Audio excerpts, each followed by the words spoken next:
Hey guys, JamesMCD Reviews here. Welcome to a telekinetic episode of JamesMCD's Friday Nightmare.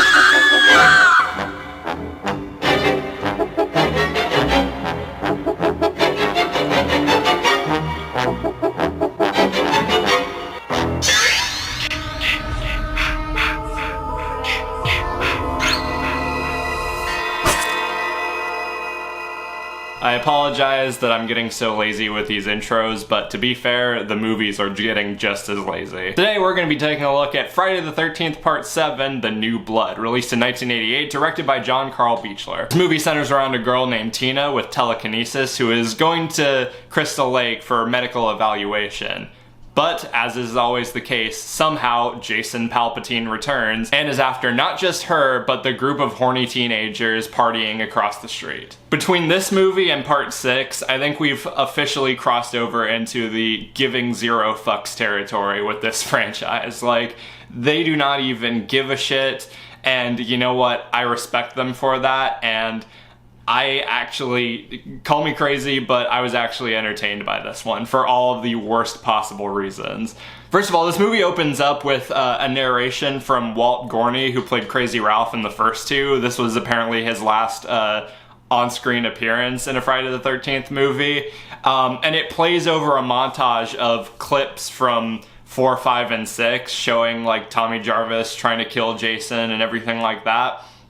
But that ends up counting for fuck all because Tommy Jarvis isn't in this movie. They do not explain a minute what happened to him. For a minute I thought like I blinked and missed something in the opening. I thought like Tina's dad was gonna turn out to be Tommy Jarvis and that's how he died, but no, they just straight up do not mention him or like reference him or explain what happened to him, rendering that opening monologue and montage completely fucking pointless. Also, the movie feels very like cobbled together. Like originally, apparently this was gonna be the movie that finally brought Jason and Freddy together, but New Line Cinema and Paramount couldn't agree on a script or some behind the scenes bullshit, so it was hastily rewritten into this Terminator meets Carrie meets Friday the 13th, like just hack job.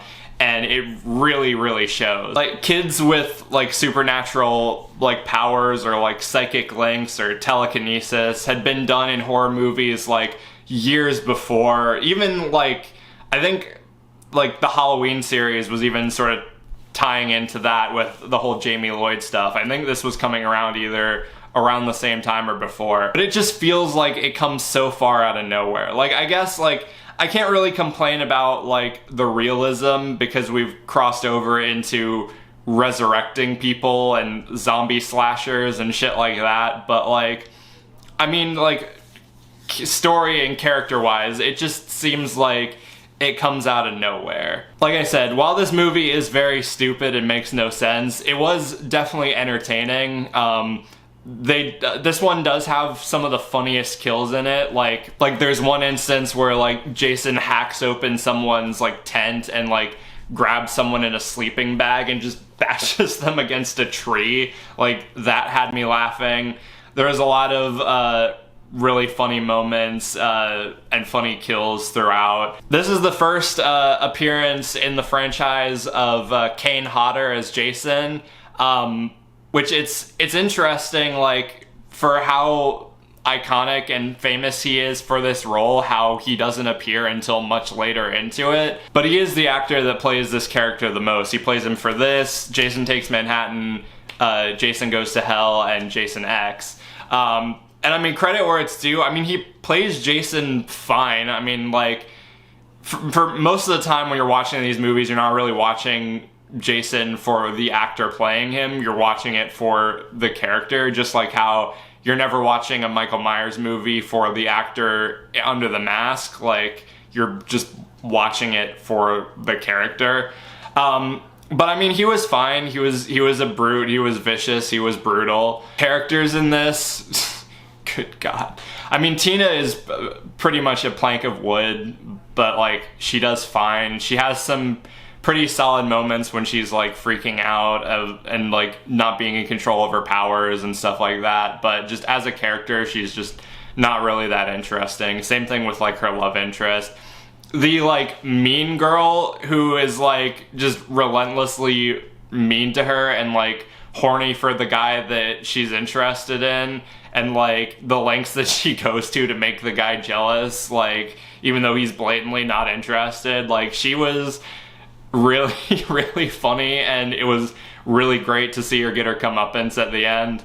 The doctor, the psychologist that she's with, played by Terry Kisser, is such a cartoon villain by the end that it's absolutely hilarious. The one character where I did kind of feel bad, because like all these movies have like at least one character out of everyone who doesn't really deserve to die. The one in this movie was like the girl with the glasses, sort of the geeky, nerdy girl who like spent all that time getting like dolled up and wanted to get some guy's attention only to get like brutally murdered by Jason. I was like, oh, come on. But yeah, by the end, it leads to a big epic climax where both the mom and the doctor are dead, and basically Tina is using her powers to like try and one-up Jason. And this is the longest, I think, in any of the movies that Jason goes without his mask. And I mean, the zombie makeup on him does look cool. It looks really like creepy and gross looking. So I mean, there's that. The fight itself does kind of go on a little too long, and it gets really overblown. Like, at one point, you're thinking that it's finally over, and you're just like, oh, for the love of God, will you just end him already? But I mean, that's kind of what you'd expect from a lot of these movies. They're going for broke, and they want to give the audience what they pay for, I guess. Yeah, the movie is, of course, it's fucking stupid, but this is one of the few where I was actually, like, legitimately entertained by how stupid it was. So I completely acknowledge all the problems with it, but I think so far of all the sequels, this is the one that I would most likely watch again just for pure, like, enjoyment. So I think for objectivity, going to my ranking, I would probably give it a 2 out of 5.